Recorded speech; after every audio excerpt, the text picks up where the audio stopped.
Hello, fearless gamers! Oh. The vet here in Stark Lord, and today we would like to humbly apologize. Our Titan battle isn't happening as we scheduled. Sorry. Turns out the wild card kind of pulled a wild card on us, and he's unable to make it today. So we've pushed that back to the 14th. So anybody who's in the Wilson Park area, check out Grasshopper on Saturday the 14th and see two Forge World Titans duke it out with a bunch of Guard and Dark Angels and awesomeness. So what we're going to do today, as most people are aware, 6th edition is the new hot thing right now on the internet. Hello. Yep, and so we're going to be doing a... Don't eat the book. But I want to gain its knowledge. It doesn't work that way. That's not the Grimoire Machinorum. Oh. Yeah, doesn't work. So we'll read it. So, now what we're going to do is we're going to read the book, go over the rules, and then we're going to decide, we're going to then give you guys our opinions on the rules prior to playing a game. Then we'll do like a pseudo battle report so you guys can follow us along, and then we're going to give our thoughts of the rules after a game. And it's probably going to be, what army did you bring? I brought my Sisters of Battle. Okay, so it's going to be Sisters of Battle versus the Eldar. I know a lot of people have some issues with the new Forge World FAQ. We'll be making a video about that later. Yeah, let's wait for them to actually finish doing their work on that. We are going to go off now. Let's read these rules and we'll be right back. Alright, we are back and we've just read over the rules a little bit. Yes, we did. Your thoughts? I personally, I do like the new rules. I mean, we're not going to really know until we play it. But I like how shooting works. I think assaults look good. I think the thing that's going to be the worst for us at the beginning is definitely going to be wound allocation. Not because it's bad or anything, just because it's a little different. So it's going to be a little complicated for us the first couple goes. With me, I was watching on YouTube, one person said, like, the game is 40k only by fluff only, and I disagree with that. Like, who said that? Don't tell me. I was reading, I don't remember their name, I was just reading the video, but I was sitting there going, no, the rules are pretty standard. It reminds me very much of, like, 3rd edition in terms of, like, the different intricacies, and they're a little bit more cleared out. They clarify a lot of stuff, like, no, this is how you move models, it's not this way. Like, much clearer. They kind of try to reduce the amount of, in a sense, cheapskating it. Yeah, I think what people are trying to get, a lot of people are trying to say it's like, it's fantasy 8th edition but sci-fi. It's not. I mean, the only thing that really has in fantasy are pre-measuring, which they should in sci-fi universes anyways because they have computers in their helmets. You have random charge length, which is fine, especially with a pre-measuring game. Psychers work about the same. And Psychers, well, they choose your powers the same way. The Psychers still work the way they worked in 40k. It's just you can choose your powers randomly at the beginning of the game. Yeah. That's the only way it's similar to 4th ed. And they added hatred. I mean, 8th ed. And they added hatred, but who cares? And I kind of like, now, Witchblades make me so happy now. You don't know how happy that made me. I don't think I want to know how happy it makes me. And I'm a little upset with the way vehicles are taken down, but that's just the personal thing. And there's a couple of things that are a little wonky, like, because, like, the way vehicle damage works, it kind of counteracts the Eldar holofields, which they didn't errata in the FAQ. They will, I'm sure, soon. So I'm like, how does this work and all that? And so, I don't know. I'm excited to get it to go. We won't really know how we feel until we play, but going off, I kind of like what they were doing. I think they've done a good job. At the very least, it's much clearer than like every other 40k rulebook has been in the past. Everything's very, very thoroughly written. I mean, they even went to the length of avoiding people saying, if a model has it or the weapon they're using has it, they have this ability. Because people would fight over that. They always fight over crap like that. And they really spent the time making sure they're pretty concise on everything. Okay, so now let's get our army set up and we'll be right back. Alright, we are back and let's take a look at this. This is the Stark Lord's army. He's running Sisters of Battle with an ally of Grey Knights. Those are grey, I swear. That's because he wants to have an assassin go, oh, looky, I've got an assassin. And an Inquisitor. Yeah, no one cares about the Inquisitors. Not even the Inquisitors. So true. And he's going up against my Eldar. This is probably my worst build ever, but I decided to go with as much craziness to get as many of the different rules to be applied as possible, and try out some Forge World stuff, see how they work out. So, we're going to set up our battlefield and go up. We'll be right back.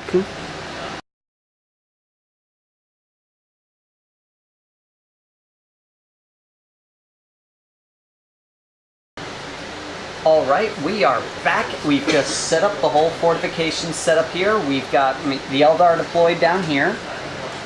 And we've got one unit of Shadow Spectre's deep striking, and then we got the Sisters of Battle over here. The Sisters are have a couple of things doing outflanking, and we rolled for our commander traits. The Sisters of Battle commander trait was what was it again? The one that lets me reroll the reserves. Yes, he got the Master Strategist, which allows him to reroll for reserves, and I got Combat Mastery or something that basically gives me Furious Charge as long as I'm within a deployment zone with the HQ and his models. Yep. So, we're going to go on to turn 1, and let's see what happens. Okay, we are back. We have just finished turn 1, and basically what happened was the Stark Lord moved everything forward. He fired a couple of shots with his penitent engines? Exorcist. Exorcist. Wow. But he didn't do any wounds to anything. His Vindicare Assassin shot and wounded the Wraith Lord. But then on the bottom of the turn, the Eldar Rangers took out the Vindicare Assassin, causing first blood on my part. So which is our secondary objective. Which is a secondary objective and gives me basically 3 victory points because of the way that this whole setup worked. And then these guys shot a massive shots into this squad, and St. Celestine took it all because of the new wound allocation stuff, and she's down to 1 wound. Let's clarify, there were 24 hits. Yeah. 24 like hits, and then how many wounds was it? 15. 15 wounds. She took 2. Yeah. You're not in the shot, I'm sorry. One model, there 15 wounds. And then both tanks were shot at, one by the Warp Hunter, which gave this down 1 structure hull point, so it has 2 left. And this got shot by the Falcon, reducing it by 1 structure point. So now we're going on to turn 2, and let's see what happens. Can Starklord turn this around? Of course I can. Okay, we are back. Turn 2 just ended. He moved a bunch of his units. Starklord moved a bunch of his units up this front and dropped a squad of girls right here. He then also brought his Saints over here to fire at the Guardians and the Dire Avengers with the 2 what are they called? Immolators. Immolators. Oh, sorry about the strap there. The Immolators came on and flamed a bunch of stuff to death. The Saint and the Sisters then attacked the Dire Avengers, and the Avengers only survived because she ran out of dudes to kill because they were no longer touching. Then at the bottom of turn 2, Eldrad casted Puppet Master on this squad, making a Melt-A-Gun girl blow up the tank over here, forcing the girls out. He then casted Terrifying, so they treated everything as if they had the Fear rule. They no longer had Fearless if they had it, and they had to immediately make a morale check. And then he casted Misfortune, so they had to do all crazy, nasty save stuff. The Snipers then sniped the crap out of these girls, and then at that point, the Warp Hunter ether ripped apart the girls that were sitting here, and the Warlock and the Eldrad and his Seer Council finished them off. Oh, one of them. These Guardians blew up this Rhino with their Star Cannon, whereas the Falcon that's hiding behind this building killed a Grey Knight that was over here. Can't really see that. The Wraith Lord then assaulted this squad of girls and just murdered them, and then he moved back. And then St. Celestine proceeded to murder the Dire Avengers. So we're now at the top of turn 3. Let me just say that this whole region over here, that he kept pointing at the area where there's no models. The word I want to use, I can't use. So I will just say it was a massacre. An absolute... They got schooled. I feel so bad. And he never feels bad for Sisters. I really don't. But they were doing so well over there. And then just the foot of mortars. Okay, and we'll be back at the end of turn 3. Alright, we are back. Turn 3 is over, and man, has the tide shifted on this one. first off, the first thing that happened was these Grey Knights, as they are, moved up towards the wall. And did nothing else. While this tank moved forward and dropped off his payload of girls right over to this one. This tank, I believe, moved forward? Yes, a little bit. Yep, and then the Saint Celestine moved up towards the Wraith Lord, while her squadron moved up towards Eldrad and his command squad. These sisters shot and blew this tank up, whereas this immolator fired and destroyed the guardians that were here. The Exorcist fired at the Falcon that's back here and blew it up. We can't see. There it is. The girls decided to shoot at Eldrad and didn't kill anybody. These girls, no, they did nothing. They tried to shoot the These girls did tried nothing. to shoot at the Wraith Lord and missed. He shot at the Wraith Lord and missed. Saint Celestine assaulted the Wraith Lord, and the Wraith Lord fired its flamer, dropping her before she could get there. Overwatch sucks. And it's awesome. Eldrad took on the fight with the Saint Celestine and her little retinue, and eventually, they wiped down the 2 models each. My turn. The snipers fired at these girls and they survived. My Shadow Spectres with Aurelius did deep strike, but they fell off the table and were put back in reserves. The Eldrad casted Terrifying and Misfortune on the on the Sister Superior, whoever she is. Sister Superior. Sister Superior on the on them. Nobody cares. And the Wraith Lord assaulted that tank. The Wraith Lord murdered that tank. Yeah, it sure looks like it. Then Eldrad and the Saint and the squad fought at each other, and it went down from Eldrad to the Sister Superior. The Sister Superior left because she's a coward, and she suffered dangerous terrain, but she managed to pass her saves. Yep. And so now we're going up to top of turn 4. Doesn't look too good for the Eldar, so let's see what happens.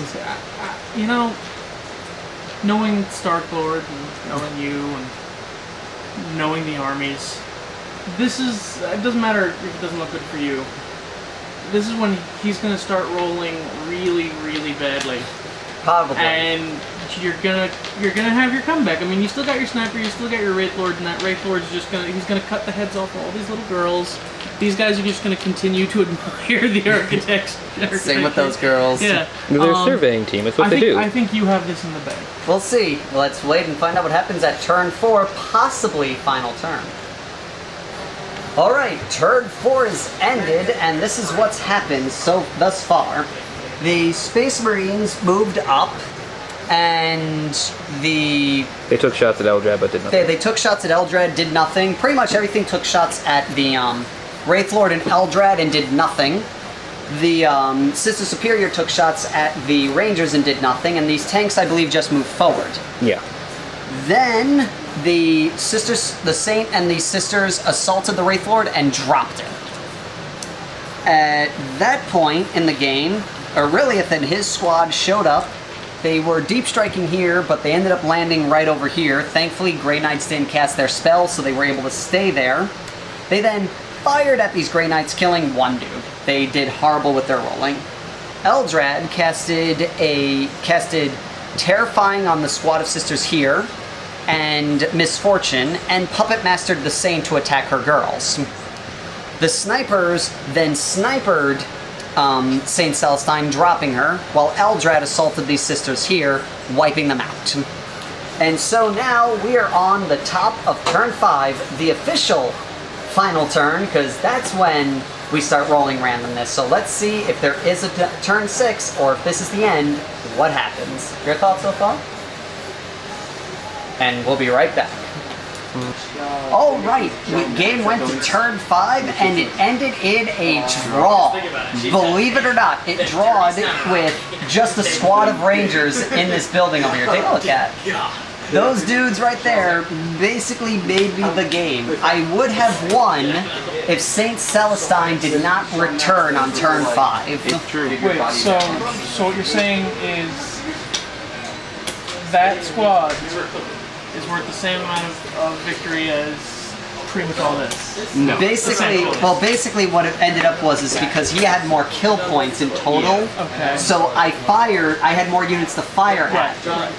He killed the same amount of points on my end, so at that point it was a draw. I then got I got 2 bonus points for first blood on him. Okay. And I got 1 bonus point for killing Eldar and 1 bonus point for having guys on his side. Okay. So it ended up being a total of 9 victory points on either side. That's ridiculous. Yes, I kind of like that in the sheer fact. Considering the level of slaughter that he was... I mean, that last round was just no good for you. No. It was just bad news for the Eldar. So, overall, what are your feels on 6 of Dead? It's not that different from 5 altogether. It's a fun game. It's still a fun game. The psychic powers are annoying and ridiculous and therefore perfect. They ruin my day constantly. It was a fun game. So far, so good. Okay. My final thoughts is, as well, I do agree it's very similar to 5th. It does remind me a lot of 3rd edition, just with how the different rules and stuff that you have to remember and some of the complications. I find, like, as one person said, the game has changed in the sense of strategy. I kept forgetting I didn't have Fortune anymore, or Guide, or any of my awesome psychic powers that I'm used to, so I had to play my Psychers a little bit different than I was normally. But on the flip side, I noticed I was playing a lot of units that I tend to play more reserved or more outgoing, and I saw a major difference in my strategy, which benefited me on this point. I could play a bit more aggressive with my Eldar, whereas in 5th I found I was playing more defensively. And as they were saying, you know, even though the primary was won by the Stark Lord, well, the primary was tied, and he murdered me, I was still able to pull a draw out of it. So overall, I think the game has changed for the better, because there's always a chance to win, and there's never like a, oh, I just won type of thing. Yeah. So, and do you have any thoughts on 6? As a spectator, it was pretty much the more things change, the more they stay the same. Yes, there are some major differences, but overall, it's still 40K. It's still the same game you've been playing, so if you're a little bit wary, don't be. Because at its core, you're still a bunch of little plastic dudes rolling d6s to destroy other plastic dudes. The only thing that I think needs to be changed is that the Stark Lord really needs to paint the bottom of his tanks better, because they look awful. Well, there's a bottom. You're not supposed to see that part. And yet you flip them over. That's true. Okay, so that is all for now. Thank you for watching, Fearless Gamers. Next week we'll be doing the Titan battle here at Grasshopper. I'd like to thank Grasshopper for letting us film here. And so, that's all for now. Until next time, Fearless Gamers, take care!